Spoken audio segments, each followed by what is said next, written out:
Rajsekhar Acharya, my full name, and I belongs to Odisha, Cuttack.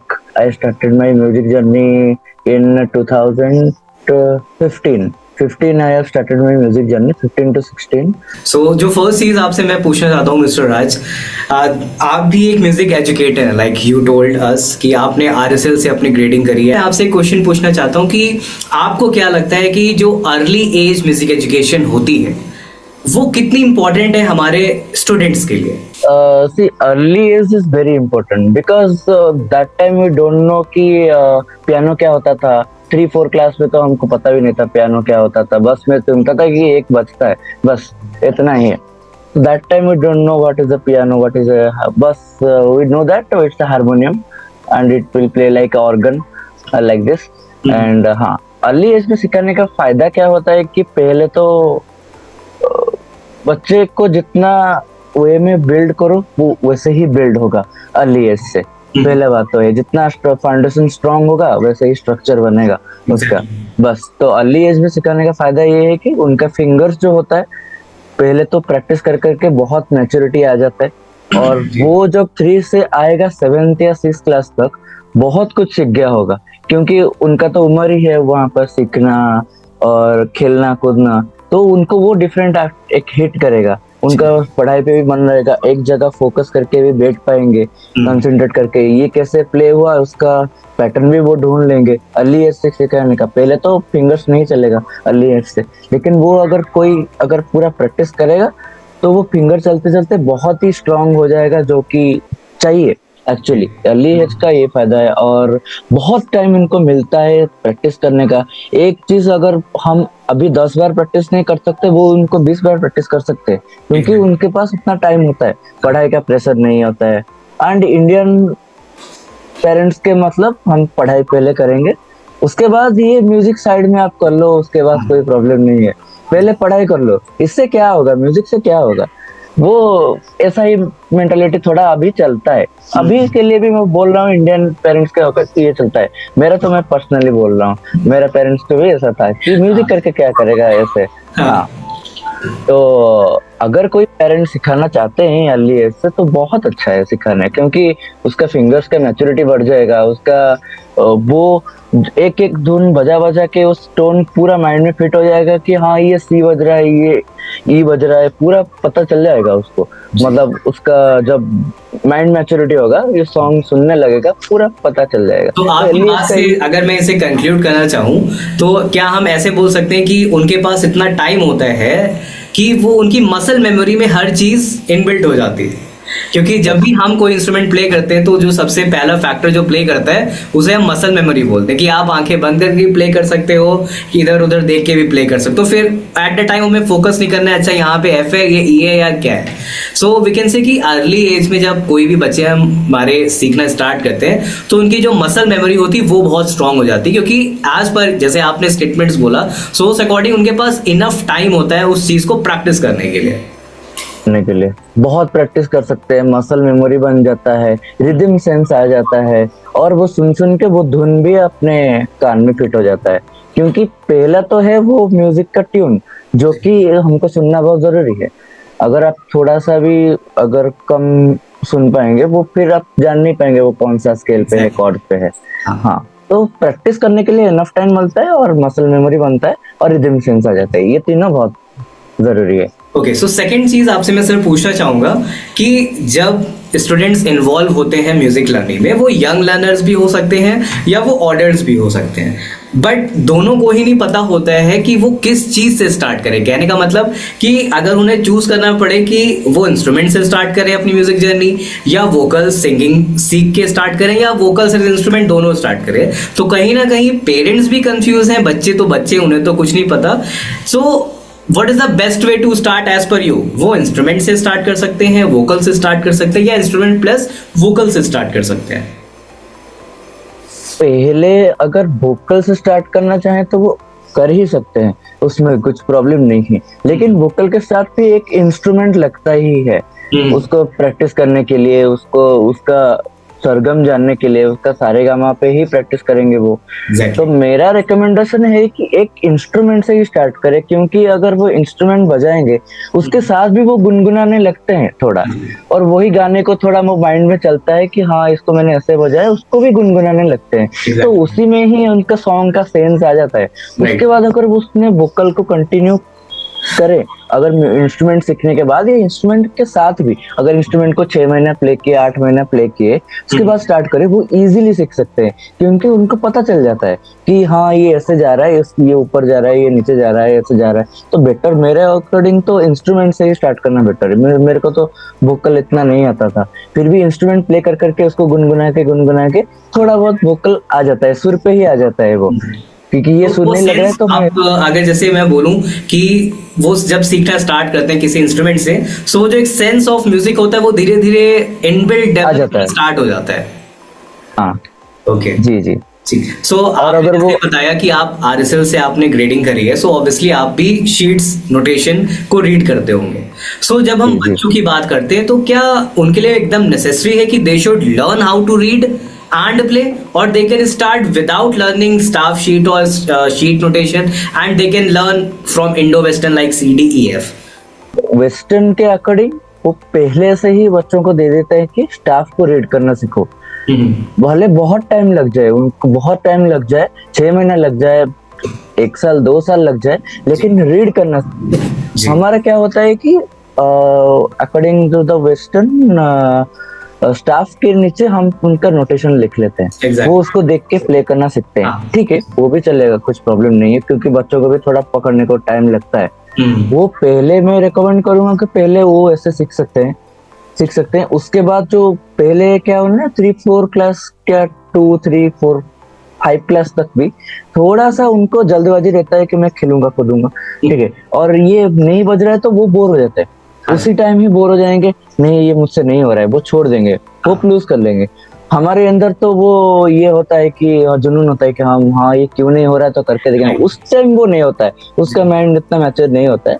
तो मैं recommend करूंगा कि पहले लिख लेते हैं, उसके बाद सिखाएंगे कि नहीं ये तो लिख लिए, अब बिना लिख के उसको प्रैक्टिस करते हैं, एक बार देखते हैं, ट्राई करते हैं क्या होता है। उसके बाद वो उसका थोड़ा ये आता है कि हाँ ये तो बिना दिख के बजा रहा है तो मैं भी बजा सकता हूँ ऐसे। तो उसके मैं उसी के अकॉर्डिंग मैं उसको प्ले करता हूँ कि पहले स्टाफ देखना सीखो, कि उसका भी पैटर्न होता है। अगर वो एफ स्केल में है तो वो जो स्टाफ लिखा होता है वो एफ स्केल में ही आएगा पूरा। हाँ हाँ, तो ऐसे ही मैं प्रैक्टिस करवाता हूँ, पहले लिख लेता हूँ, क्योंकि उनका ये होता है कि हाँ मैंने बजा लिया स्टाफ को देख के, अभी बिना देख के मैं बजा लेकर ट्राई करता हूँ। हाँ वो होता है। सो अब बच्चों ने या जो भी अपनी म्यूजिक जर्नी स्टार्ट करना चाह रहे हैं, ठीक, उन्होंने चूज तो कर लिया कि वो इंस्ट्रूमेंट पे जाएंगे या वोकल से स्टार्ट करेंगे। अब बात करते हैं इंस्ट्रूमेंट की। सो आपके अकॉर्डिंग कौन सा इंस्ट्रूमेंट सबसे प्रेफरेबल रहेगा आपके अकॉर्डिंग कि वो अपनी म्यूजिक जर्नी को स्टार्ट कर रहे हैं? वो guitar, piano, keyboard, violin, saxophone, कुछ भी हो सकता है, बट एज पर यू मैं आपके व्यूज जानना चाहूंगा यहाँ पे कि अगर कोई भी लर्नर स्टार्ट करना चाह रहा है अपनी music journey, so which instrument they should pick up?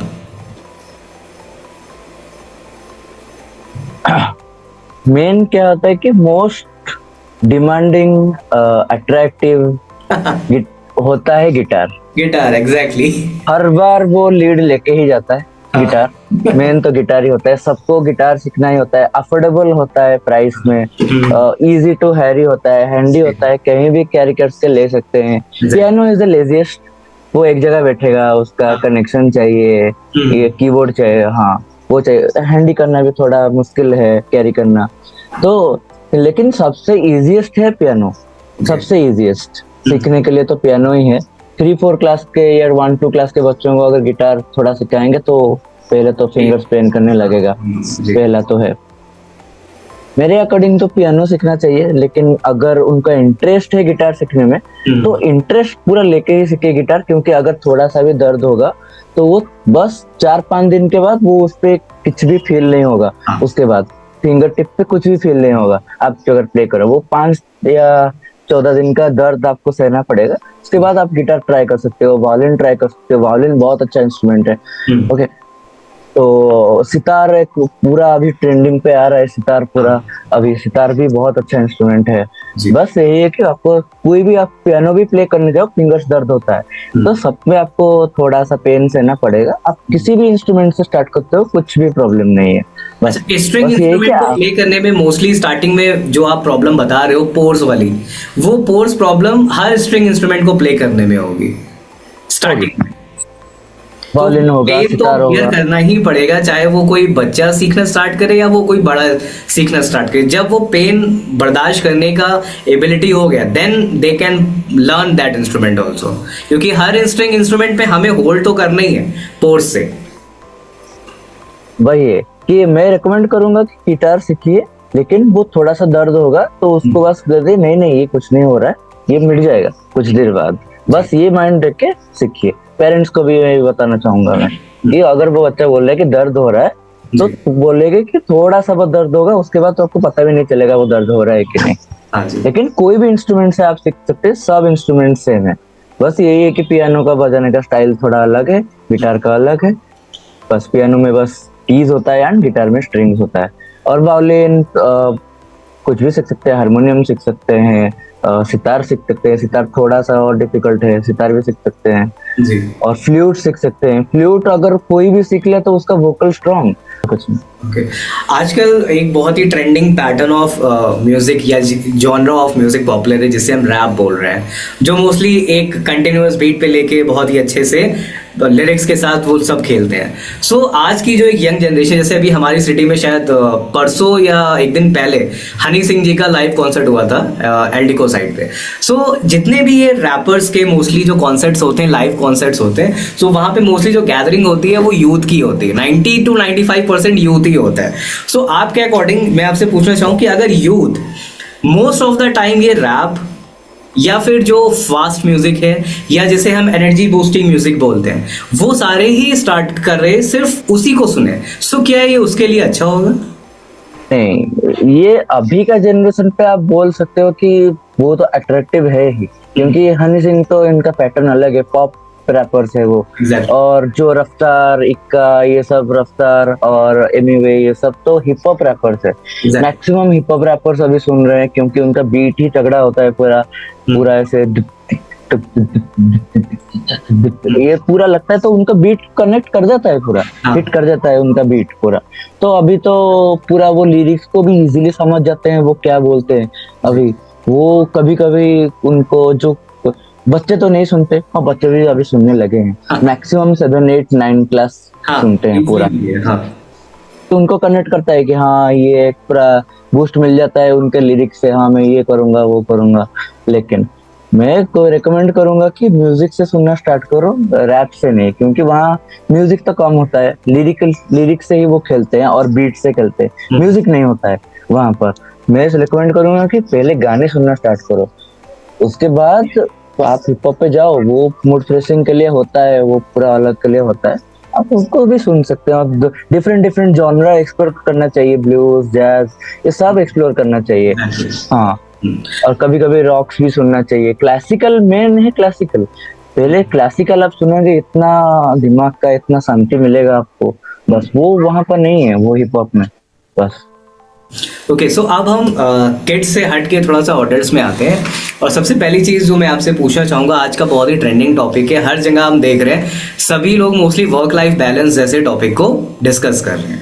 आज के टाइम में कहीं भी कोई भी एम्प्लॉयड है, कहीं पे भी कोई वर्क कर रहा है, वेदर बड़े हैं वो कहीं एमएनसी में या किसी प्राइवेट पब्लिक सेक्टर में है, या हमारे आपके जैसे टीचर्स जो ऑफलाइन स्कूल्स में है, या XYZ कोई भी कहीं पे भी एम्प्लॉयड है, सो उसके पास वर्क रिलेटेड तो स्ट्रेस है, नो डाउट, और एज वेल एज उसके पास अपनी पर्सनल लाइफ के भी स्ट्रेस हैं।